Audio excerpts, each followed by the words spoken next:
মাশাআল্লাহ বিয়ার কাজটা সেরে ফেললাম। এই পুরান পাঞ্জাবি পরে বিয়ে করতে গেছিলাম, নতুন একটা পাঞ্জাবি কিনতে চাইলাম। বড় ভাই গেল নতুন কেনার কি দরকার, আমার ডাস এই তো। নতুন একটা মুকুট কিনতে চাইলাম, আব্বাই কইল নতুন কেনার কি দরকার, আমার ডাস এই তো। নতুন এক জোড়া জুতা কিনতে চাইলাম, পাশ থেকে নানি আমারে কইল নতুন কেনার কি দরকার, তোর নানা টাস এই তো। এরপরে দাদুর কাছে গেলাম দুয়া চাইতে।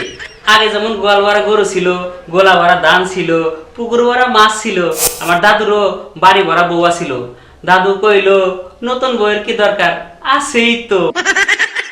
দাদুর কাছ থেকে দুয়া নিয়ে গেলাম বিয়া করতে। বিয়ার বাড়িতে ঢুকতেই শালিকারা দৌড়া দৌড়া চলে আসলো। তারপরে বাড়িতে ঢুকলাম, ঢুকতেই দেখলাম গ্লাসে গ্লাসে সবাই শরবত নিয়ে আসলো। প্রথম গ্লাসে চুমুক দিয়ে দেখলাম ওমা কি তিতা তিতা, না খেলে লোকজন মাইন্ড করবো, পুরাই খেয়া ফেলাইলাম। তারপরেটাতে চুমুক দিয়ে দেখি ওমা কি ঝালের জাল, লোকজন না খেলে মাইন্ড করবো, পুরাই খেয়া ফেলাইলাম। তারপরেটাতে চুমুক দিয়ে দেখি ওমা কি মিষ্টির মিষ্টি, এত বেশি খেলে লোকজন মাইন্ড করবো, পুরাই রেখে দিলাম। এরপরে বিয়ের পিড়িতে বসতেই কাজী সাহেব আমার কইলো বাবা বলো কবুল, আমি ভুলে বলে ফেলাইছি আবুল। কাজী সাহেব তো আমার উপর খুব খেপা, মেজাজ একদম ৩০-৩৫। আমি কইলাম এবার প্রথম প্রথম তো ২-৪ খান করলে ঠিক হয়ে যাবো। বিয়া শেষ হতেই আমার বউ খুব কান্নাকাটি শুরু করলো। আমিও চিন্তা করলাম বউ একা একা কান্না করতেছে, আমি একটু সাথে কান্দা দিলাম, একটু আগায় দিলাম আর কি। শ্বশুর আব্বা উপহার হিসেবে আমার একটা লুঙ্গি দিছিল। বিশ্বাস করেন ভাই, জিন্সের লুঙ্গি, ৪-৫টা পকেট আছে, ২-৩ জায়গায় ছেঁড়াও আছে, চেন সিস্টেম, আবার বেল্টও লাগানো যায়। শাশুড়ি আম্মা বউরে হাতে তুলে দিয়ে কইলো বাবা এটা আমার খুব আদরের মাইয়া, তুমি একটু দেখে শুনে রেখো। আমি কইলাম আম্মা টেনশন করেন না, আপনার মাইয়া তো আমারও মাইয়া।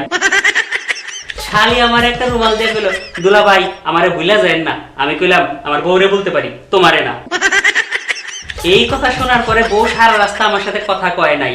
বাসর ঘরে ঢুইকাই তো ঘর আটকায় দিলাম। বউ এসে আমার পায়ে হাত দিয়ে সালাম করলো। আমিও দেখলাম আমার একটা দায়িত্ব আছে, আমিও পায়ে হাত দিয়ে সালাম করলাম।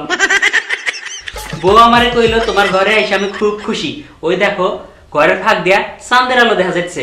আমি কইলাম টেনশন করো না, বৃষ্টি নামলে পানিও পড়বো। তারপরে সারা রাত কেমন কাটলো এইটা আপনাদের না বলি, আগে যদি জানতাম বিয়াতে এত মজা তাহলে বাপের আগে কামটা সেরা ফেলাইতাম। আস্তে আস্তে রাত গভীর হতে চললো, বউ আমার জন্য অপেক্ষা করতেছে। আপনারা দোয়া করবেন আমার পরের পারফরমেন্সটা যেন অনেক ভালো হয়। আসি, আসসালামু আলাইকুম।